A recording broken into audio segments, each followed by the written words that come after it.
Halo semuanya, balik lagi di channel kita Festis Experience. Jadi pada kesempatan kali ini kita mau review video penelusuran kita waktu di season 1 kemarin.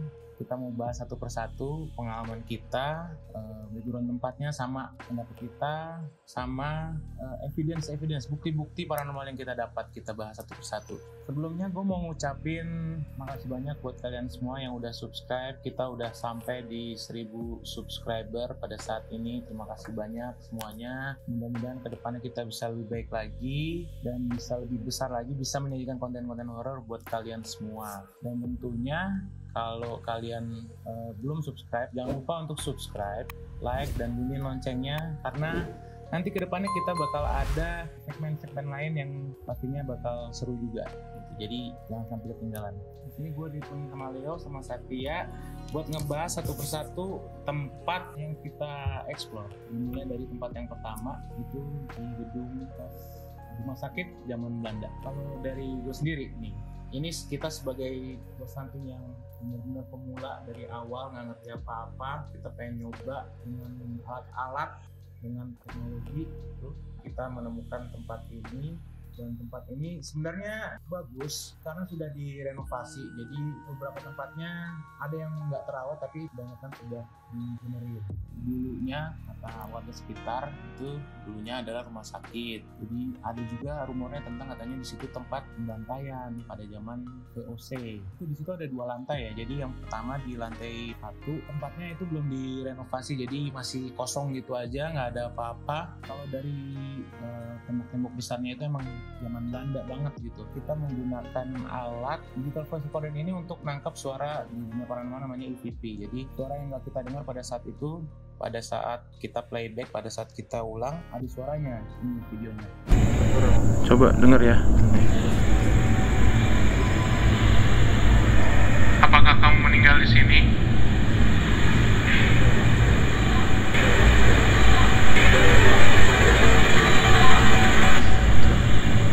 Suara yang keluar itu tadi ada seperti suara perempuan. Pada saat itu agak berisik ya. Jadi maksudnya hari itu kita malam Jumat dan itu udah hampir jam 12 malam. Ya. Terus emang di luarnya tuh berisik gitu. Jadi ada yang dangdutan, ada yang nyetel lagu kenceng lah. Iya, dengan ada yang pesta malam-malam gitu. Ini namanya kota tua. Ya, kota tua emang masih ramai ya. Nggak pernah mati kalau malam gitu. Tapi pada saat rekaman itu karena agak tenang gitu, jadi pada saat rekam itu ada suara itu muncul, tapi itu nggak bisa kita bilang itu halus, cuman itu kalau menurut gua unexplained sih kenapa ada suara itu. Mungkin aja itu suara dari luar, bisa jadi mungkin itu ada yang bercanda di luar karena itu masih sebelum jam 12, jadi mungkin ada yang bercanda. Terus masuk ke sesi spirit box. Bisa dilihat dulu cuplikannya ini. Apakah kamu orang Inggris?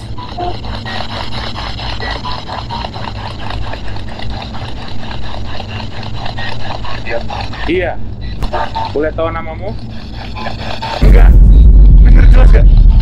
Oke, itu adalah suara yang pertama kali kita dapat di spirit box. Jadi secara gue pribadi gue kaget kenapa itu suara muncul ngejawab pertanyaan apa yang gue tanyakan gitu. Makanya gue agak bingung. Padahal kalau di pikiran orang skeptis, kalau hanya sepotong-potong kata kayak gitu sebenarnya bisa jadi itu suara radio. Memang benar. Tapi gue menanyakan pertanyaan satu yang jenisnya mungkin yes or no question ya, bukan yang minta penjelasannya yang panjang, cuman hanya yes or no question. Tapi dia ngejawab apa yang gue tanyakan gitu. Jadi apakah kamu orang Inggris gitu. Gue sebenarnya tanya hanya yang ada di kepala gue pada saat itu. Apa orang Inggris? Dia bilang iya. Boleh tahu namanya? Enggak. Gitu. Itu suara pertama yang kita dapat ya pada saat itu di video. Kalau menurut lu gimana tuh? Gue juga gak yakin awalnya, sama sekali gak percaya kok punya satu ini gitu ya kan, sampai ngomong gitu. Tapi setelah dia ngomong iya, abis itu lu nanya boleh tahu namanya, dia langsung jawab enggak. Nah iya kan? Langsung banget aja langsung. Ya emang ibaratnya kalau dibilang takut sih kurang nggak takut ya, karena emang suasana tempatnya juga nggak terlalu creepy gitu. Mungkin kalau setelahnya kayak pas setelah dari sini di video-video kita nextnya tempatnya lebih serem juga ada positif.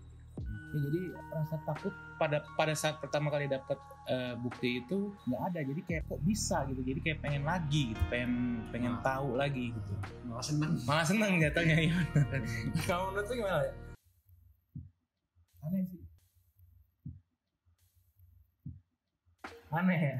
Wah, ada penjelasan apa kayak gitu menurut lu? Atau ada yang mikir kok bisa kayak gitu gitu? Karena gue sebelumnya udah ngeliat konten-konten kayak gitu, dan sebelumnya gue juga dari zaman dulu udah nonton Ghostbuster gitu, dulunya gue mikirnya emang ada yang kayak gitu ya gitu kan. Terus setelah gue jalanin, ya bener oke, seperti apa yang gue lihat gitu, ini kok bisa gitu. Itu memangnya ya memang radio kali gitu. Nah ya, suara pas dari radio karena emang kan alat kita kan dari radio gitu ya. Cuma setelah langsung pas lu ngomong lagi jawab enggak dan emang kedengaran suaranya sama, itu aneh. pasti ada pendapat masing-masing beda, kita cuma ngasih pendapat aja di sini. Jadi maksudnya ini kita nggak bohongan, nggak settingan, itu benar-benar keluar di alat itu menunjukkan gimana alat itu bekerja. Jadi kalau misalnya itu sebenarnya adalah suara radio, ya kita juga nggak tahu.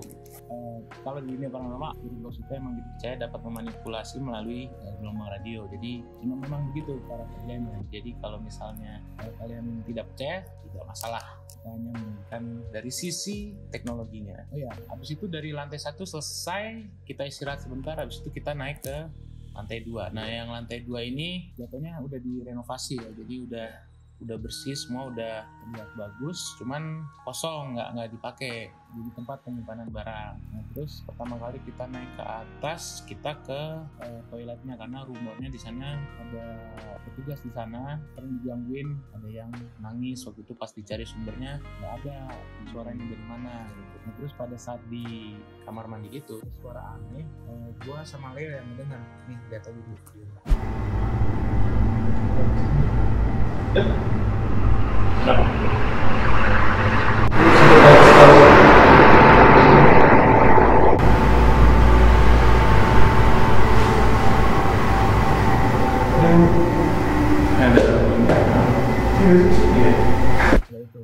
Jadi kayak ada suara tapak kaki ya. Jadi langkah kaki dari, kalau gue sih dengarnya kayak dari lantai 1 mau ke atas ya. Benar banget. Itu suaranya nggak terlalu kedengeran ya. Jadi pada saat itu gue dengar banget pada saat itu, dan Leo juga pada saat itu dengar. Habis itu sesi spirit box lagi, suara-suara itu muncul lagi, hampir sama-sama yang di bawah. Banyak yang seperti itu. Jadi yang apa yang gue tanyakan dia menjawab, itu yang aneh dari suara spirit box. Habis itu tak lama kita mau sesi istirahat yang terakhir, pada saat turun ke bawah terus mau ke base camp, terus tiba-tiba ada suara ini. Ya, itu gua nggak tahu suara apa sebenarnya, karena pada saat itu udah lewat jam 1 malam, tapi di luar tuh emang masih agak berisik gitu. Jadi bisa jadi itu kemungkinan suara lagu dari luar, ada yang karaokean gitu kayaknya, kalau nggak salah ada yang karaokean juga. Mungkin itu suara dari luar, cuman itu kedengarannya kayak di dalam ruangan gitu, suara perempuan itu yang kayak lagi itu gue nggak tahu suara apa. Nah, habis itu yang terakhir itu penelusuran solo oleh Leo. Sebelum masuk ke bukti-bukti yang kita dapat, bisa dijelasin nggak pengalaman lu waktu lu sendirian di dalam? Jadi waktu pertama itu gue cuma aneh, udah gitu doang, udah nggak ada ngerasa yang lain, enggak. Tapi pas gue sendiri itu gue ngerasanya kok loh, ini bener-bener aneh, bukan cuma sekedar yang aneh gitu loh, tapi lebih dari aneh kayaknya nih. Apa yang gue tanya dia jawab melalui alat itu. Terus gue tanya namanya siapa, keluar namanya kalau nggak salah tuh si Sandy. Halo, nama kamu siapa?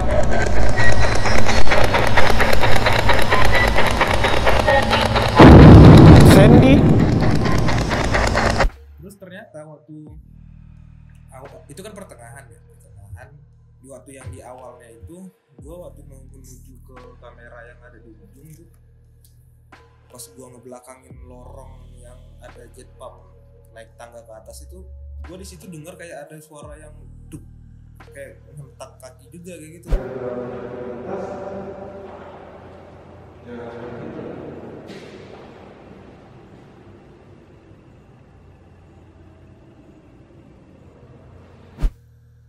Wah, gue ngirain gue masih positif di situ. Nah, ini halu nih gue, hayalan gue doang ini gue pikir gitu kan.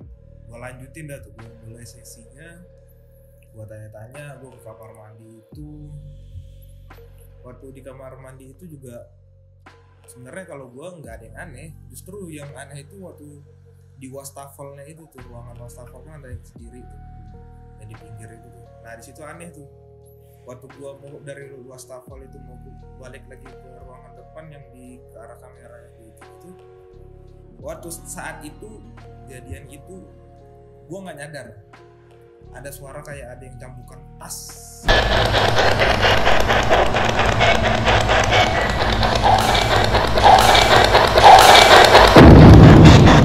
Halo. Nah yang bikin gua ketakutan buyar sebenarnya waktu ada motor lewat.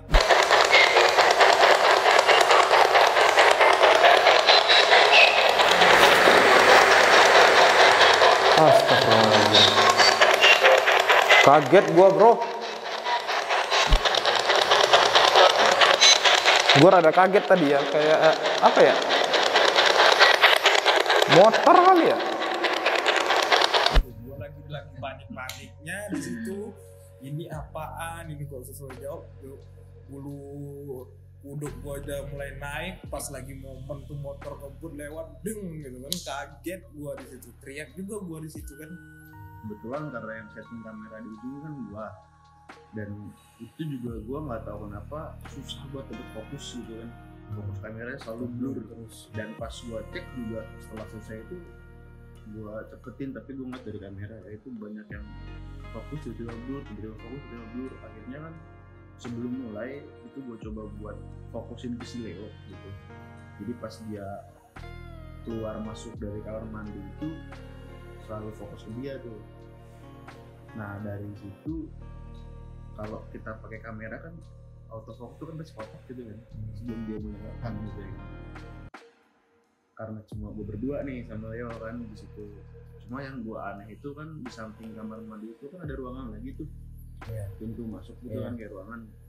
Nah itu autofokusnya itu bisa pindah sendiri ke situ. Kedua pintu itu. Ya, kedua pintu itu. Seakan-akan Ada orang gitu atau ada yang lewat di situ ya. Gue nggak ngerti lah itu emang karena guanya nggak bisa, belum ahli di kamera atau gimana gitu kan. Cuma emang udah selalu gua set biar dia tuh fokus ke si bapak tersebut gitu ya kan, ke si Leo gitu. Maksud gua ya kok bisa begini, cuma ya gua nggak ngomongin gitu kan. Maksud gua biar dia ntar dia takut lagi apa gimana. Jadi gue diemin aja dulu deh. Gue diemin dulu juga. Gue udah setting biar itu selalu fokus, biar itu nggak blur. Cuma tetap aja susah gitu kan. Ya sampai terakhir udah gue pantengin terus kurang lebih 5 menit udah nggak blur. Ya gue cabut deh gitu. Pas gue balik lagi buat dia selesai gitu kan. Sesi dulu selesai gue cek blur. Oke, jadi itu tadi pengalaman kita di gedung peninggalan Belanda itu, di gedung bekas rumah sakit. Kita sebagai investigator pemula emang kelihatannya masih banyak yang kurang gitu, banyak yang blur, pengambilan gambarnya yang masih kurang baik. Jadi pada saat itu ya nekat aja lah pada saat itu ngambil gambar apa cobaan lah ya, jadi pembelajaran buat kita. Nah